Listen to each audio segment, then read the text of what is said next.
Middle class car owners. उन्होंने कहा middle class car owners नाम की कोई चीज नहीं है पाकिस्तान में। उन्होंने अपने ट्वीट में बताया कि पाकिस्तान की सिर्फ 1% पॉपुलेशन या और 6% हाउस होल्ड हैं जो गाड़ी ओन करते हैं। 1% of our population owns a car. आपने भी अभी बताया इनवर्ड है, गंगा उल्टी बह रही है।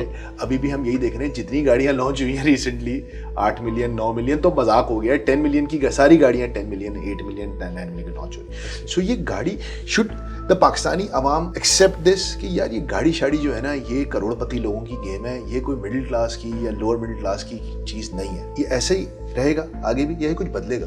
बदलना चाहिए। In terms of data we should look at data from a 360 degree angle. Pakistan में ये तो सही है कि पाकिस्तान में गाड़ियां अमीरों का गेम है, ये बात बिल्कुल सही, क्योंकि पैसा भी वही लगाते हैं और बनाते भी वही, तो ये अमीर हो इस्तेमाल भी वही करते। लेकिन पाकिस्तान में कुछ और ऐसी चीजें हैं जिससे हम समझ सकते हैं कि ये this data needs to be reverified. ठीक है। फर्स्ट, पाकिस्तान में गाड़ी की कोई लाइफ ही नहीं है। उस दिन मैं देखा 1900 करोड़ा तो नजर ही आती थी ना, करोड़ा तो नजर आती थी। अब उसे मुझे FX, पता नहीं हमारे व्यूअर्स को FX पता भी होगा नहीं पता होगा, सुजुकी FX चल रही थी। Assessing Pakistani household cars through PAMA is not the complete picture of what Pakistan is doing. तो पाकिस्तान के अंदर मुज़ाफ़ाती इलाकों में, ऐसे शहरों में जहां जिनको हम डिस्कस ही नहीं करते, आज भी 10 साल 20 साल पुरानी गाड़ियां। अरे 10 साल तो कराची में आराम से 10 साल 20 साल पुरानी गाड़ी चल रही है। इन terms of house hold I am not very sure, but आप कह रहे हैं कि ये डेटा हो सकता है इससे कई फीसद ज्यादा हो मतलब, लेकिन वो गाड़ियां चूंकि किसी खाते में नहीं है तो वो